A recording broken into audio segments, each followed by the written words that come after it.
നമസ്കാരം. ന്യൂസ് കേരള പ്രധാന വാർത്തകളുമായി CK നാസർ കാഞ്ഞങ്ങാട്. 18ാം ലോക്സഭാ തെരഞ്ഞെടുപ്പിന്റെ ആദ്യ വോട്ടെടുപ്പ് ഇന്ന്. 4 കേന്ദ്രഭരണ പ്രദേശങ്ങൾ ഉൾപ്പെടെ 21 സംസ്ഥാനങ്ങളിലെ 102 മണ്ഡലങ്ങളിലാണ് ജനവിധി. അരുണാചൽ പ്രദേശ്, സിക്കിം എന്നിവിടങ്ങളിലായി 92 നിയമസഭാ സീറ്റിലേക്കും ഇന്ന് തെരഞ്ഞെടുപ്പ് നടക്കും. മധുരമുള്ള ഭക്ഷണം അമിതമായി കഴിച്ച് അരവിന്ദ് കെജ്രിവാൾ പ്രമേഹം കൂട്ടാൻ ശ്രമിക്കുന്നുവെന്ന് ED. ജാമ്യം ലഭിക്കുന്നതിനായാണ് കെജ്രിവാൾ ഇത് ചെയ്യുന്നതെന്നും ED കോടതിയെ അറിയിച്ചു. വീഡിയോ കോൺഫറൻസിലൂടെ ഡോക്ടറെ കാണാനുള്ള സൗകര്യവും ദിവസവും പ്രമേഹം പരിശോധിക്കാനുള്ള സൗകര്യവും നൽകണമെന്നാവശ്യപ്പെട്ട് കെജ്രിവാൾ സമർപ്പിച്ച ഹർജി പരിഗണിക്കവെയാണ് EDയുടെ വാദം.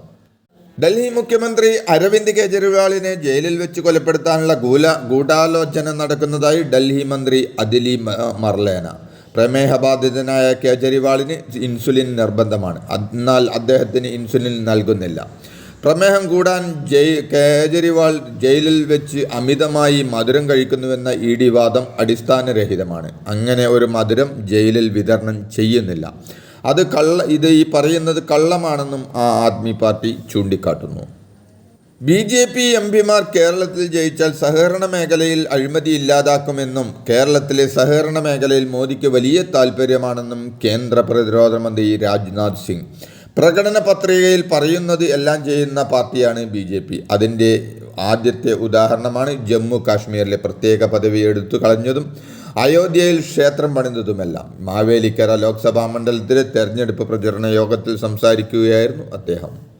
VVPATുമായി ബന്ധപ്പെട്ട ഹർജി പരിഗണിക്കുന്നതിനിടെ സുപ്രീം കോടതിയിൽ ഹർജിക്കാർക്കെതിരെ രൂക്ഷ വിമർശനവുമായി കേന്ദ്രം. തെരഞ്ഞെടുപ്പിനെ ഹർജിക്കാർ തമാശയായി മാറ്റുന്നുവെന്നും വളച്ചൊടിച്ച വാർത്തകളുമായി എത്തുകയാണെന്നും തെരഞ്ഞെടുപ്പ് അടുത്തപ്പോൾ നൽകിയ ഹർജി ജനാധിപത്യത്തിന് ഹാനികരമാണെന്നും കേന്ദ്രം വാദിച്ചു. എല്ലാത്തിനെയും സംശയിക്കാനാകില്ലെന്നും നിരീക്ഷണം സുപ്രീം കോടതിയും നടത്തി. കമ്മീഷൻ നൽകുന്ന വിശദീകരണത്തിൽ വോട്ടർമാർ തൃപ്തരാണെന്ന് കോടതി നിരീക്ഷിച്ചു. BJPയുടെയും കോൺഗ്രസിൻ്റെയും മുഖമുദ്ര ജനദ്രോഹമാണെന്നും 2 പാർട്ടികളുടെയും നയങ്ങൾ ഒന്നാണെന്നും മുഖ്യമന്ത്രി പിണറായി വിജയൻ. RSSന്റെ തനി അജണ്ട മോദി അധികാരത്തിലെത്തിയതോടെ പുറത്തു വന്നുവെന്ന് പറഞ്ഞ പിണറായി വിജയൻ കോൺഗ്രസിന് സംഘപരിവാർ മനസ്സിനോട് യോജിപ്പ് വന്നിരിക്കുകയാണെന്നും അതിനെ വിമർശിക്കേണ്ട എന്നും ചോദിച്ചു. മുഖ്യമന്ത്രി പിണറായി വിജയൻ കുടുംബത്തോടെ അഴിമതി നടത്തുകയാണ് എന്ന് തെലങ്കാന മുഖ്യമന്ത്രി രേവന്ത് റെഡ്ഡി. പിണറായിയുടെ പെരുമാറ്റം പോക്കറ്റടിക്കാരനെ പോലെയാണെന്നും അദ്ദേഹം വിമർശിച്ചു. ആറ്റിങ്ങൽ ലോക്സഭാ മണ്ഡലം UDF സ്ഥാനാർത്ഥി അടൂർ പ്രകാശിന് വേണ്ടി പ്രചാരണത്തിനെത്തിയതായിരുന്നു രേവന്ത് റെഡ്ഡി. ദുബായിലുണ്ടായ പ്രളയം നിർമ്മിത ദുരന്തമെന്നാണ് താൻ പറഞ്ഞതെന്ന് പ്രചരിപ്പിച്ച വ്യാജ വാർത്തക്കെതിരെ പരാതി നൽകി പ്രതിപക്ഷ നേതാവ് VD സതീശൻ. എങ്ങനെയൊരു കാര്യം താൻ പറഞ്ഞിട്ടില്ലെന്നും പ്രചരിക്കുന്നത് വ്യാജ വാർത്തയാണെന്നുമാണ് VD സതീശൻ DGPക്ക് നൽകിയ പരാതിയിൽ പറയുന്നത്. സമൂഹ മാധ്യമങ്ങളിലൂടെ ഈ വ്യാജ വാർത്ത പ്രചരിക്കുന്നത് ഇതിന് പിന്നിൽ CPM ആണെന്നും കോൺഗ്രസ് ആരോപിക്കുന്നു. യമൻ പൗരനെ കൊലപ്പെടുത്തിയ കേസിൽ വധശിക്ഷയ്ക്ക് വിധിക്കപ്പെട്ട് സനയിലെ ജയിലിൽ കഴിയുന്ന നിമിഷപ്രിയയുടെ മോചനത്തിനായുള്ള ചർച്ചകൾക്കായി അമ്മ പ്രേമകുമാരി നാളെ യമനിലേക്ക് പോകും. പ്രേമകുമാരിക്കൊപ്പം സേവ് നിമിഷ പ്രിയ ഇന്റർനാഷണൽ ആക്ഷൻ കൗൺസിൽ അംഗം സാമുവൽ ജെറോമും യമനിലേക്ക് പോകും. ഇറാൻ പിടിച്ചെടുത്ത ഇസ്രായേൽ ചരക്ക് കപ്പലിലെ മലയാളി ടെസ്സ ജോസഫ് നാട്ടിൽ തിരിച്ചെത്തി. കൊച്ചി വിമാനത്താവളത്തിലാണ് തൃശൂർ സ്വദേശി ടെസ്സ എത്തിയത്. കപ്പലിൽ 17 ഇന്ത്യക്കാരാണ് ആകെ ഉണ്ടായിരുന്നത്. ഇവരിൽ 4 പേർ മലയാളികളാണ്. മറ്റുള്ള 16 പേരെയും ഉടൻ തിരികെ നാട്ടിലെത്തിക്കുമെന്ന് വിദേശകാര്യ മന്ത്രാലയം ഉറപ്പു നൽകിയിട്ടുണ്ട്. ലോക്സഭാ തെരഞ്ഞെടുപ്പിന് മുന്നോടിയായി നടത്തിയ മോക്ക് പോളിംഗിനിടെ കാസർഗോഡ് ചെയ്യാത്ത വോട്ട് BJPക്ക് പോയ സംഭവം പരിശോധിക്കണമെന്ന് തെരഞ്ഞെടുപ്പ് കമ്മീഷനോട് സുപ്രീം കോടതി ആവശ്യപ്പെട്ടു. VVPAT സ്ലിപ്പുകൾ പൂർണ്ണമായി എണ്ണണമെന്ന് ആവശ്യപ്പെട്ടുള്ള ഹർജി പരിഗണിക്കവേ ഹർജിക്കാരനായ പ്രശാന്ത് ഭൂഷണാണ് വിഷയം സുപ്രീം കോടതിയുടെ ശ്രദ്ധയിൽപ്പെടുത്തിയത്.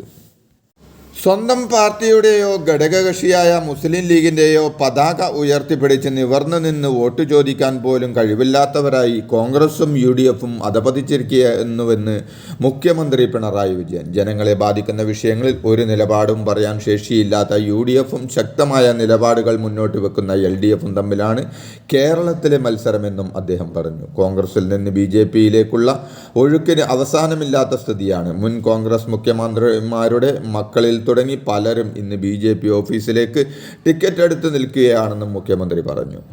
സമൂഹ മാധ്യമങ്ങളിലെ അശ്ലീല പോസ്റ്റുകളിനെതിരെ വടകരയിലെ LDF സ്ഥാനാർത്ഥി മുൻ മന്ത്രിയുമായ KK ശൈലജ നൽകിയ പരാതിയിൽ മട്ടന്നൂർ പോലീസ് കേസെടുത്തു. കോഴിക്കോട് നടുവണ്ണൂർ സ്വദേശിയായ ഗൾഫ് മലയാളി KM മിൻഹാജാണ് പ്രതി. ഇയാൾക്കെതിരെ കലാപാഹ്വാനം നടത്തിയതിനുള്ള വകുപ്പുകളും ചേർത്തിട്ടുണ്ട്. ശൈലജയുടെ ചിത്രം മോർഫ് ചെയ്ത് ഇകഴ്ത്തി കാണിച്ചു എന്ന പരാതിയിന്മേൽ 10 ദിവസം മുമ്പാണ് അശ്ലീല പോസ്റ്റിനെതിരെ ശൈലജ പോലീസിൽ പരാതി നൽകിയത്.